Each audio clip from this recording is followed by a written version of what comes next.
Olá, mais uma vez o podcast Agora é Now está começando e hoje com Bernardo Costa, que é um grande amigo e também orientador de carreiras e consultor empresarial. Muito obrigado, é um prazer inenarrável estar aqui com você hoje e acho que vai ser um papo muito bacana, muito legal. Massa. É interessante que eu vou começar com uma pergunta que foi exatamente também a origem da nossa amizade, porque a gente se conheceu, eu não vou nem dizer a data, porque faz muito tempo, mas foi o iniciozinho da conectividade no mundo, a conectividade online, né? Então eu queria pegar esse gancho da tecnologia e te perguntar como é que essas transformações tecnológicas que hoje são bastante aceleradas estão moldando a nossa vida profissional, o nosso ambiente de trabalho. Como é que você enxerga isso? Que recorte você pode trazer aí para a gente? Olha, essa é uma pergunta muito interessante, porque eu não sei se você já parou para pensar que nós somos a última geração a ter vivido sem internet. Então, a gente tinha um outro estilo de vida completamente diferente de uma pessoa que, por exemplo, nasce hoje. E isso, no ambiente de trabalho, também tem um reflexo muito forte. Se você parar para pensar, antigamente, as pessoas elas faziam um curso e entravam numa empresa, ou como estagiário, ou numa área júnior, e elas iam crescendo dentro da empresa, galgando novas posições, e muitas vezes elas se aposentavam na mesma empresa em que começaram a própria carreira. A variação era muito pequena.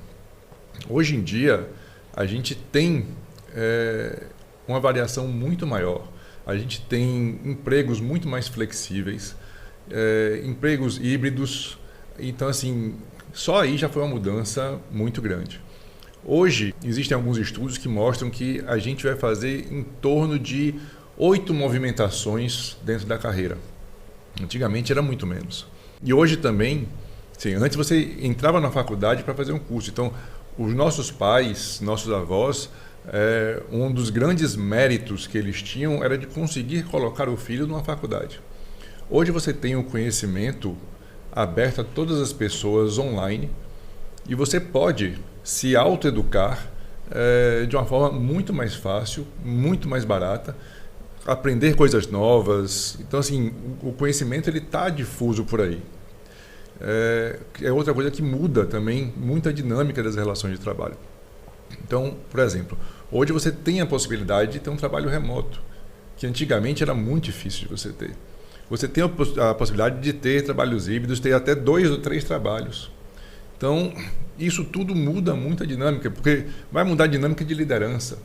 Antigamente, você tinha as pessoas dentro do mesmo espaço físico e você conseguia liderar, transmitir a cultura para essas pessoas, porque estavam todos ali juntos. Aí você ia ali tomar um cafezinho, encontrava com alguém mais velho, que trocava uma ideia, te dava uma dica, você aplicava e você tinha um aprendizado assim. Hoje em dia, com equipes remotas, é muito diferente. Como é que você mantém a cultura de uma empresa com uma equipe que não se encontra, a equipe está remota? Entende? Então, tem muitos impactos dessa questão da tecnologia. E aí a gente vem para um impacto que está surgindo cada vez mais forte. Por exemplo, com o avanço da tecnologia, há uma automatização, robotização e desenvolvimento de inteligência artificial. Então, todas aquelas habilidades técnicas que a gente tinha, hoje uma máquina é muito capaz de fazer. Hoje em dia, você é capaz de construir uma casa numa impressora 3D. Entende? Então, assim, se hoje é capaz disso aqui, o que vai ser amanhã? O que vai ser capaz? O que nós vamos ser capazes amanhã? E isso vem do outro lado. O que vai se esperar de nós amanhã?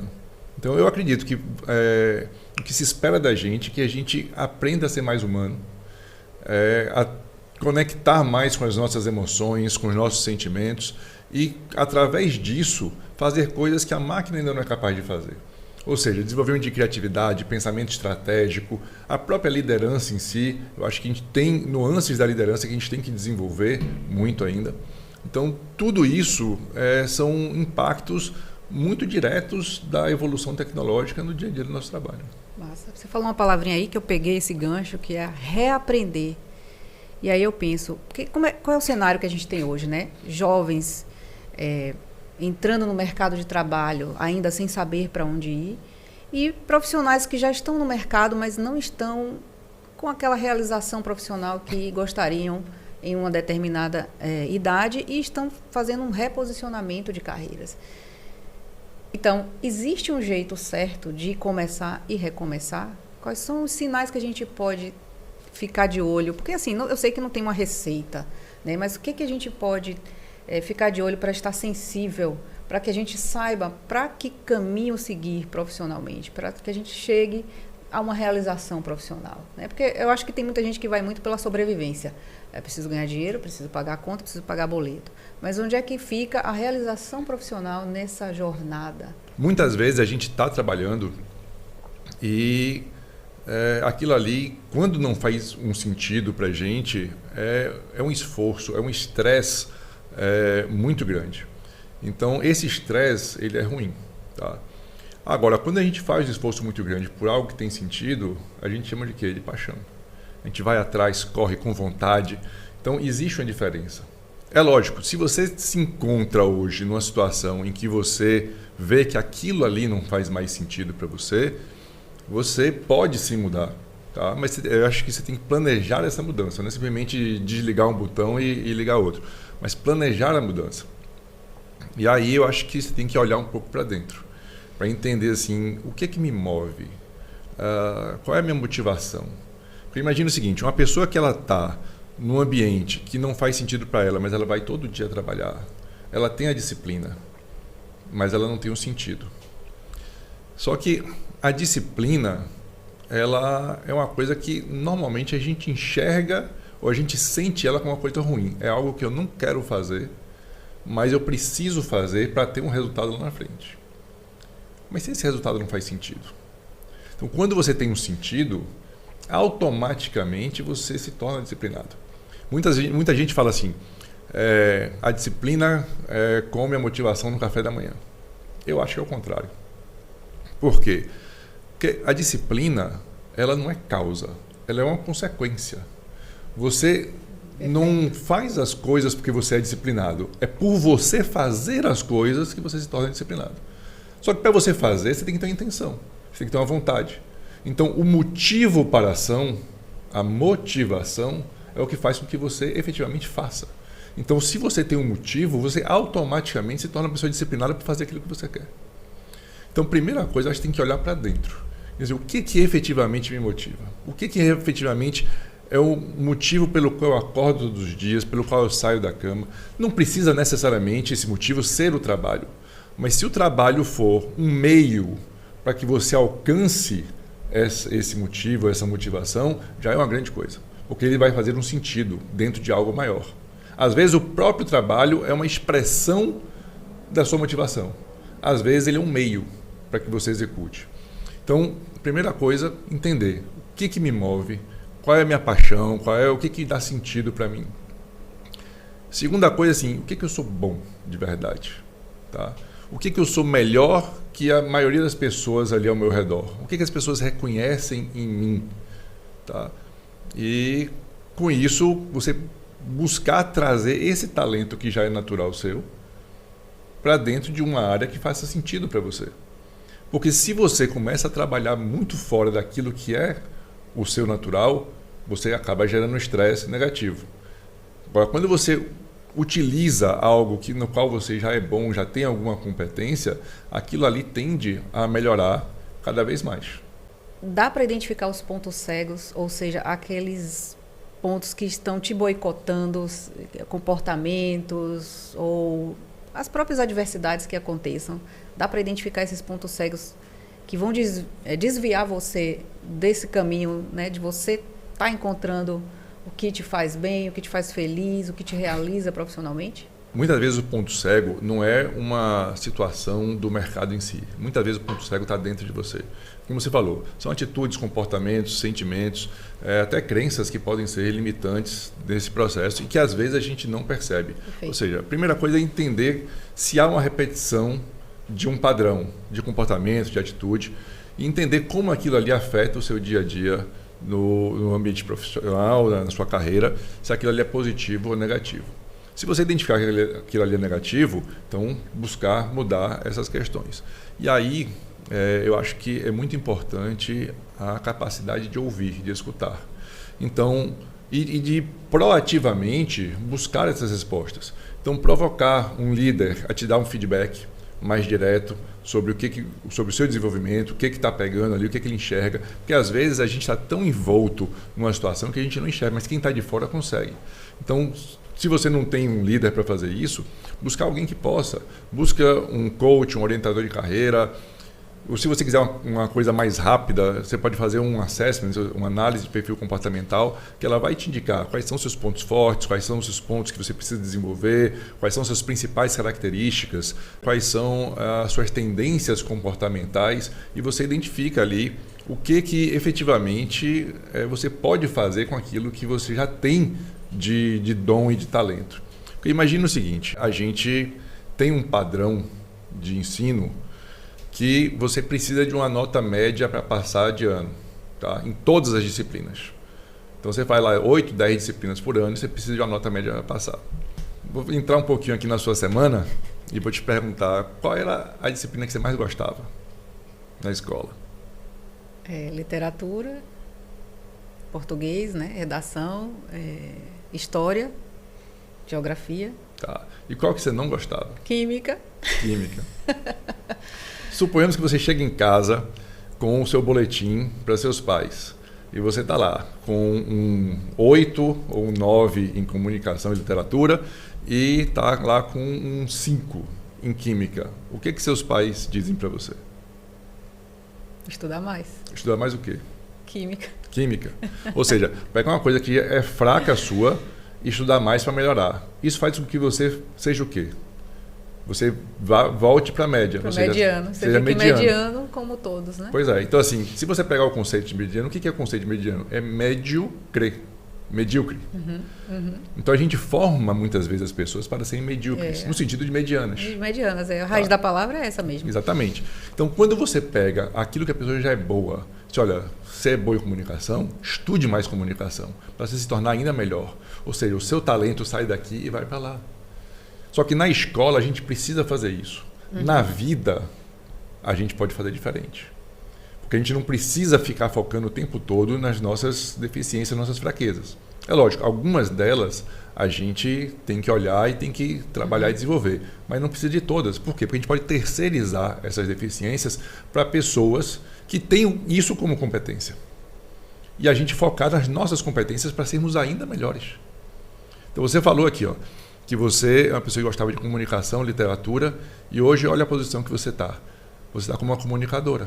Você pegou aquilo lá de trás e veio trazendo isso de alguma forma, e hoje você está nessa posição de usar esse seu talento, essa coisa que você gostava lá atrás, para se desenvolver também profissionalmente. Verdade que o que eu queria fazer não tinha nada na escola, que era cinema.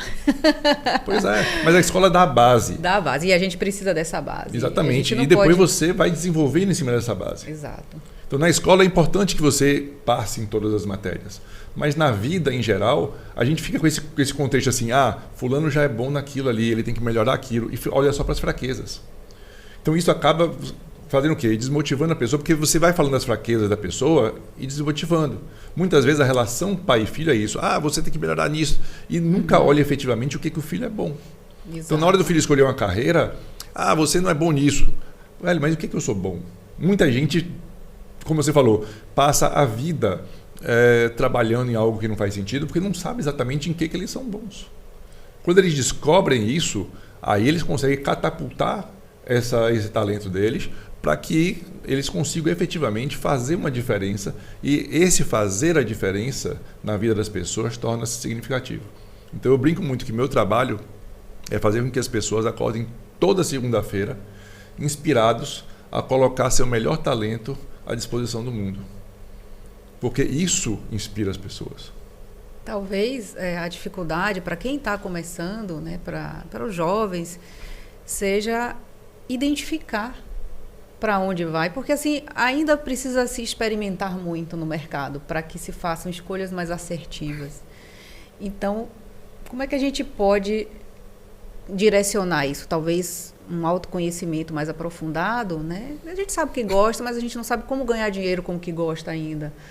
E a gente às vezes acha que gosta, mas quando a gente experimenta de fato o que é o mercado, não é exatamente aquilo. Então, você tem que estar preparado para o ônus e o bônus que o mercado tem dentro da sua área, né? Para poder entender que aquela é a sua escolha. E o que a gente pode falar mais para quem está começando, né? Depois a gente chega para quem está se reestruturando, mas para quem está começando, que caminhos a gente pode, que luz a gente pode dar? Como a gente conversou aqui um pouco no início, por uma questão histórica, tá?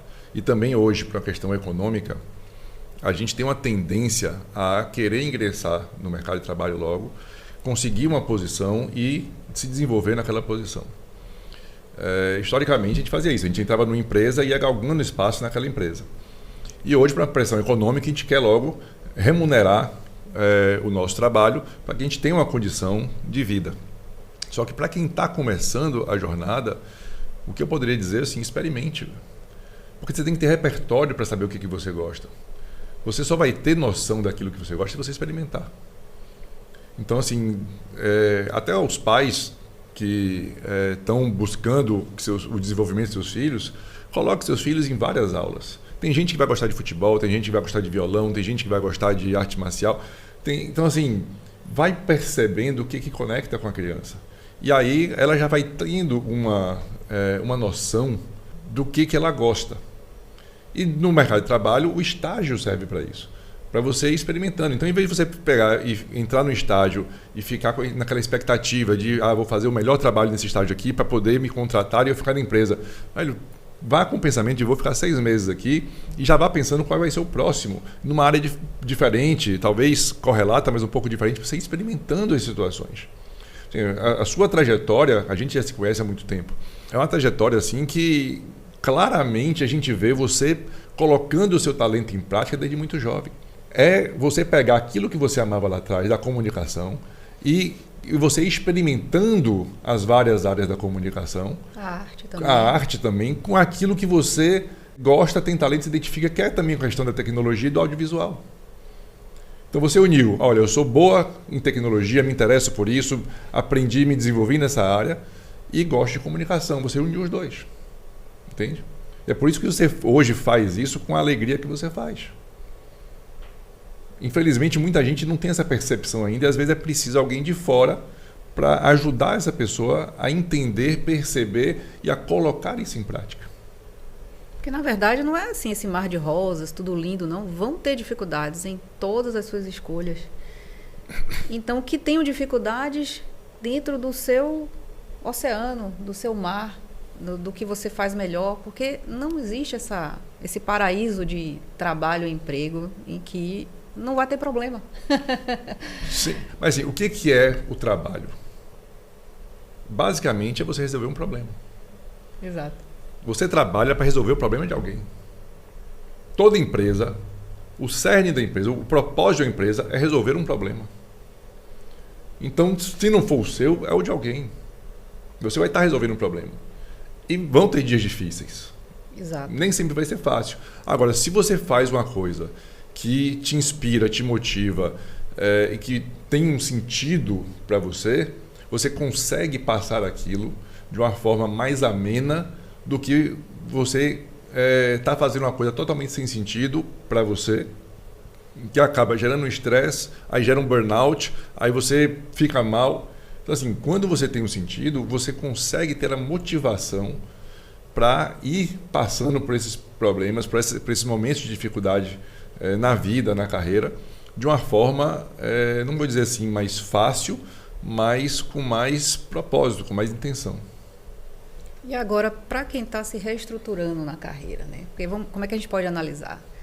Porque, assim, alguns profissionais já têm uma estabilidade financeira, outros ainda não têm uma estabilidade financeira, e isso vai ser talvez uma condição importante nesse reposicionamento estratégico, né? Por onde eu vou, porque não se pode mudar assim de forma desplanejada, sem pensar, precisa estar com o pé no chão para fazer essa transição.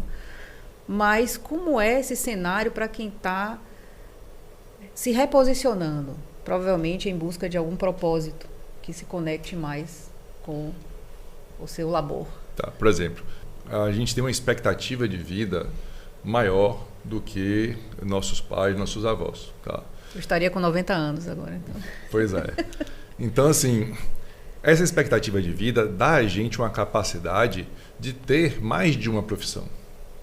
Antigamente você entrava na profissão, você fazia aquilo parte da vida, mas você morria ali com 40, 50 anos. Hoje a gente está vivendo 80, 90. Dizem por aí, tá, alguns pesquisadores, que a pessoa que vai viver 150 anos já está entre nós. Pelo avanço da medicina, tecnologia. Então dizem que essa pessoa já está entre nós. Então assim, a gente consegue hoje ter opções, mais tempo para ter opções. Eu conheço gente que largou uma carreira na área, por exemplo, de publicidade e foi para a área de medicina. E estudou medicina e virou médico. Conheço pessoas que trabalhavam com relações internacionais e de repente decidiu que queria fazer outra coisa e virou chefe de cozinha. Então a gente consegue fazer esses movimentos, mas a gente não consegue fazer isso sem planejamento. Justamente porque a gente tem uma questão financeira e a gente precisa viver. Então, com planejamento a gente faz isso.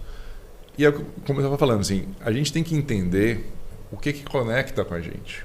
Então, quanto mais experiências a gente tiver na vida, principalmente quando mais jovens, mais repertório a gente vai ter para entender assim, olha, isso aqui combina mais comigo, isso aqui combina menos. Então, assim, eu posso até fazer alguma coisa que combina menos comigo durante um período, mas eu vou buscar desenvolver algo que combina comigo. Então, muita gente entra no mercado de trabalho sem esse pensamento. E aí vai seguindo, chega um dia que está exausto, cara, não aguento mais o que eu faço. E aí, o que acontece? Você quer sair correndo para fazer uma coisa que te agrade mais, porque você já está estressado. E aí você tende a tomar decisões também de forma muito impulsiva. Se você começa a perceber isso e começa a fazer um planejamento, você consegue fazer uma transição muito mais fácil. Tem o Steve Jobs, ele tem uma frase bem interessante que é de conectar os pontos. A gente só conecta os pontos olhando para trás. Então é revisitar a sua história, meio que com uma linha do tempo, tá? Quais foram as principais características que te levaram a esses pontos que são prioritários, assim, relevantes na sua vida? Que sentimentos, que emoções você teve nesse momento e que características, que talentos você usou naquele momento para conquistar aquelas coisas. Fazendo esse mapeamento, você consegue ter uma visão um pouco mais clara de quem é você. E com base nisso, você vai fazendo um planejamento. Quais são as opções que eu tenho de carreira para fazer isso e aquilo? Tentar dar um exemplo mais prático. Revisitando a própria sua história. Você foi conectando várias das suas competências e dos seus prazeres para ir desenvolvendo uma carreira.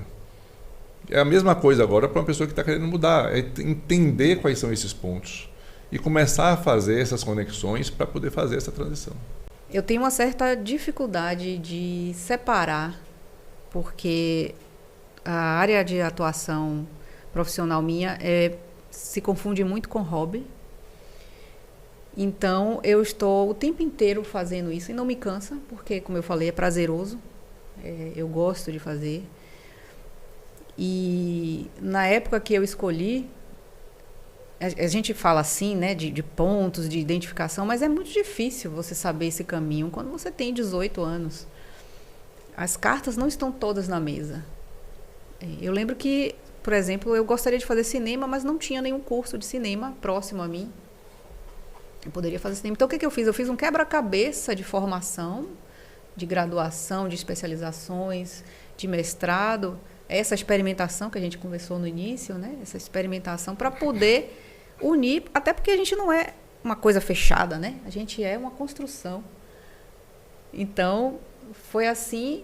Se eu falo hoje, eu me coloco assim, 30 anos atrás, eu vou fazer artes.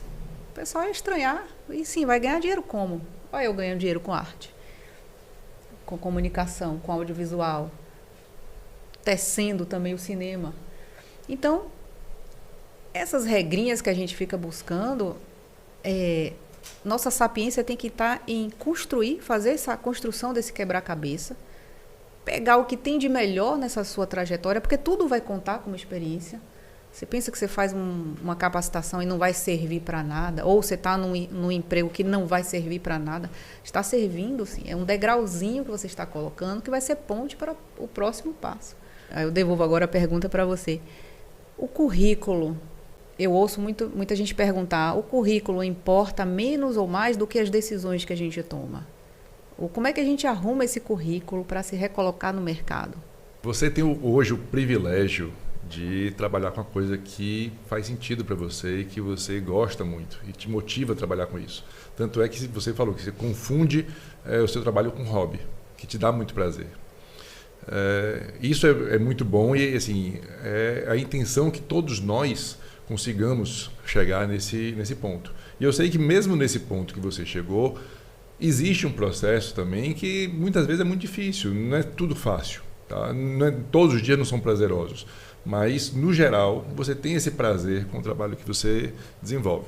Tem uma frase aí muito dita na internet, tá? Que é o seguinte: quem quer, faz. Quem quer, dá um jeito.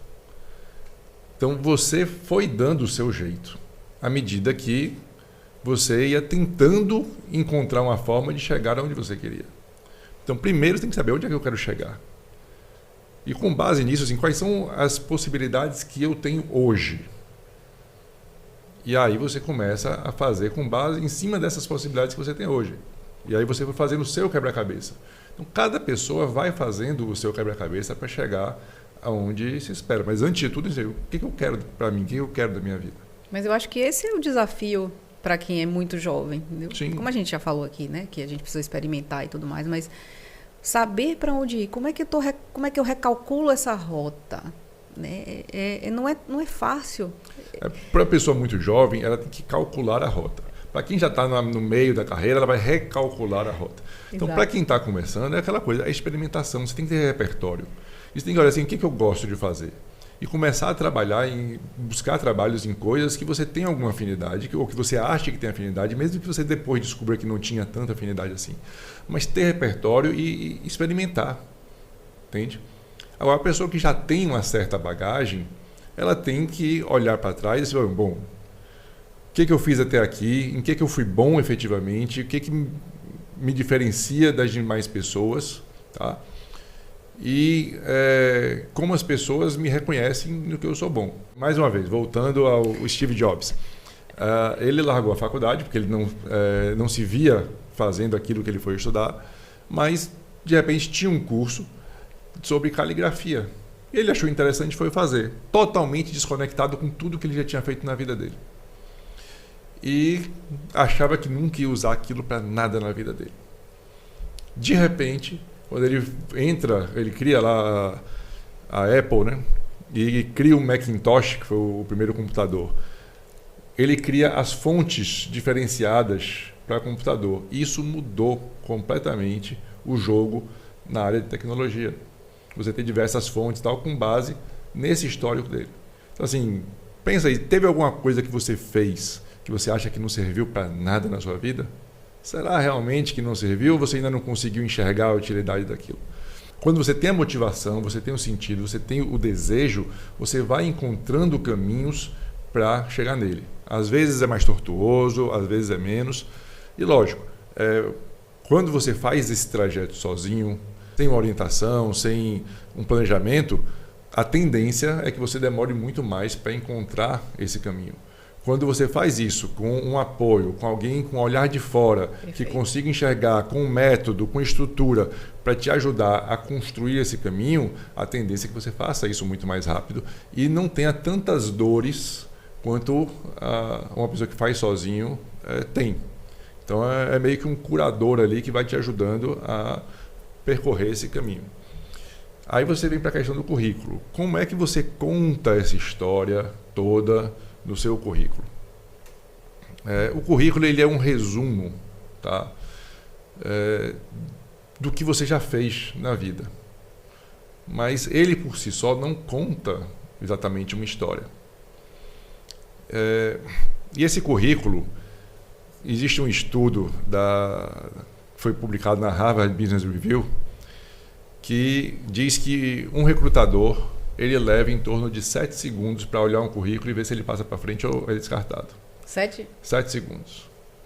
Ou seja, você está a 7 segundos de ir para uma entrevista ou ser descartado. Como é que se constrói esse currículo que vai passar imediatamente nesses 7 segundos? Pois é, a primeira coisa que você tem que fazer para construir esse currículo é entender que... eu vou falar uma coisa meio polêmica aqui, tá? Pare de procurar emprego. Desista de procurar emprego. Procure problemas que você soluciona. Boa, boa. Porque quem está recrutando alguém, ele não quer necessariamente empregar uma pessoa. Ele quer alguém que resolva um problema que ele tem. Tá? Então, qual é o problema que você é bom de resolver? Bom, entendi. Esse problema aqui eu resolvo bem. Quem é que está precisando resolver esse problema? A empresa X, Y, Z precisam resolver esse problema e que eu tenho condição de resolver. Então eu vou aplicar para a empresa X, Y, Z.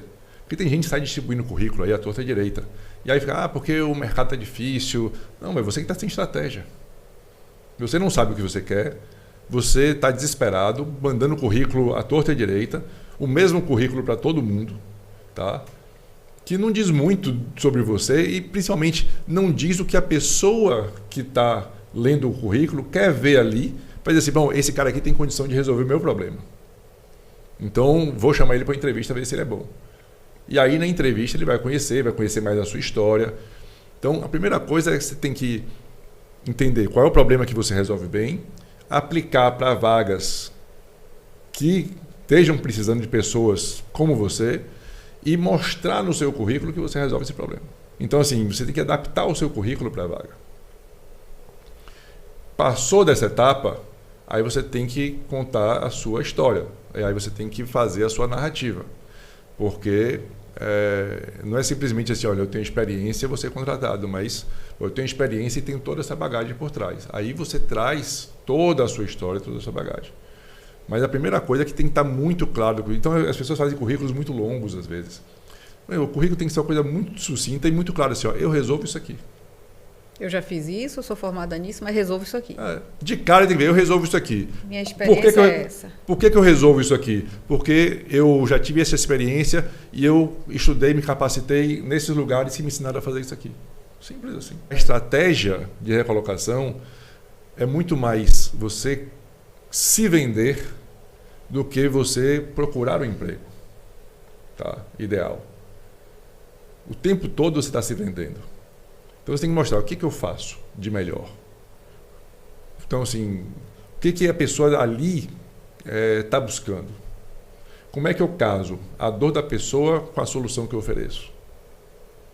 Então você tem uma pessoa que está precisando, uma empresa que precisa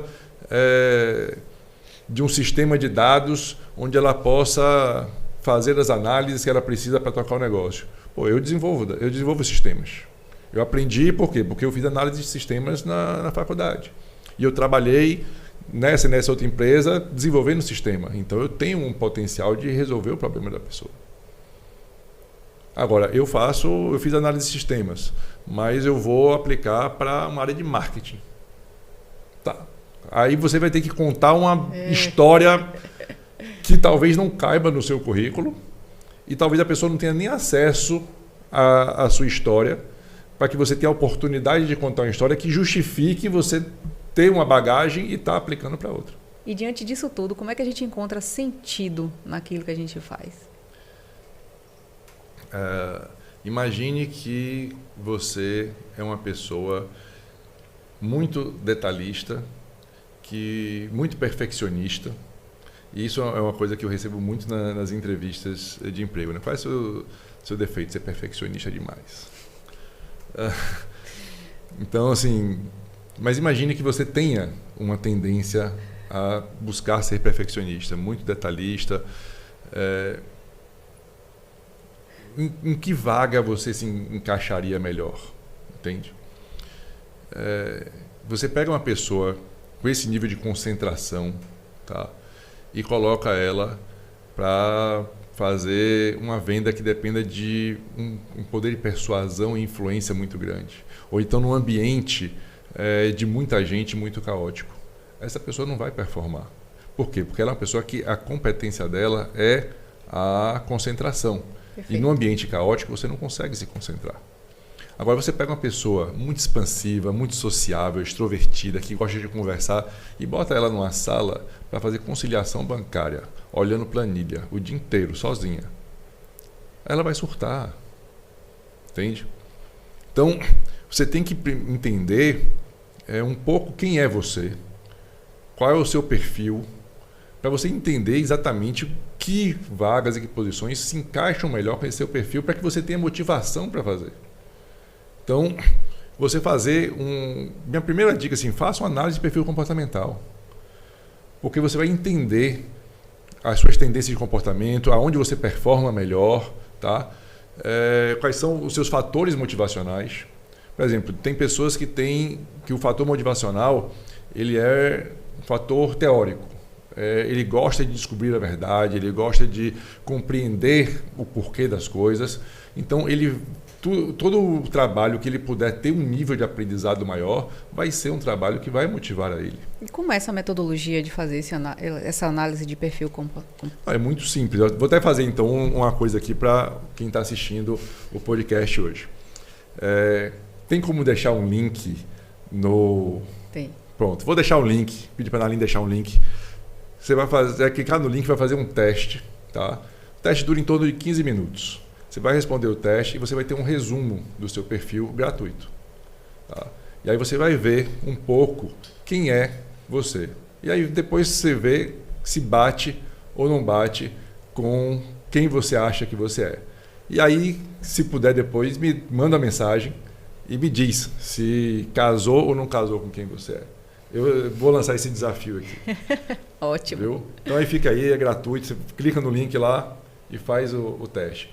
Porque tem 98%, quase 99% de acuracidade do teste. Quando eu fiz o meu, eu realmente, assim, foi uma coisa que me despertou. Eram coisas que eu sabia, tá? Só que, em muitos momentos, eu admito que eu, de certa forma, rejeitava. Porque a sociedade em torno de mim, tá? Me exigia comportamentos e atitudes diferentes. Por quê? Porque estavam focando naquilo que eu precisava melhorar, nas minhas fraquezas e não nos meus talentos. Então, me exigiam certas coisas que eu não tinha para entregar.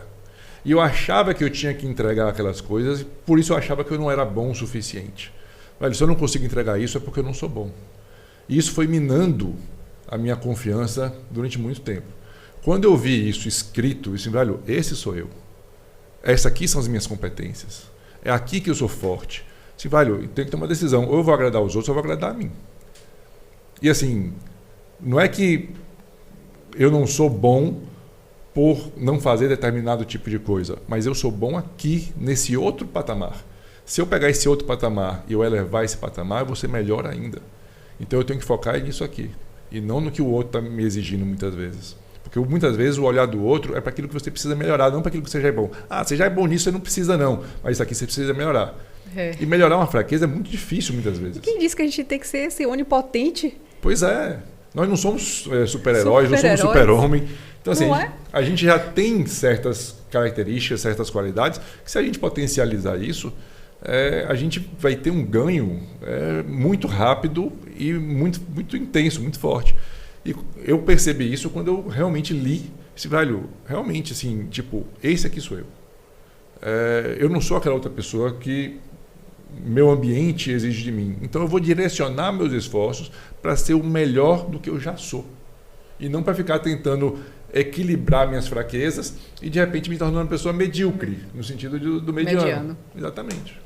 Oh, que maravilha. Eu acho que isso vai ajudar muita gente. Para quem tiver interesse, o link vai ficar aí na descrição.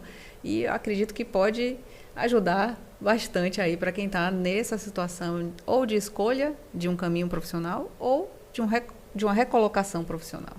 E com isso eu vou me despedindo aqui. Ai, mas o papo está tão bom. Vou me despedindo. Queria agradecer, Bernardo, aí pela sua contribuição, pelo papo maravilhoso e que você volte mais vezes. Agradeço muito. E eu queria deixar uma frase que eu li por acaso hoje de manhã.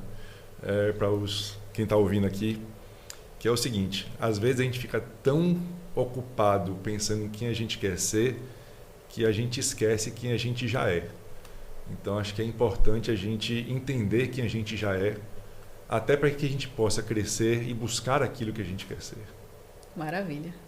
Então é isso. Tchau!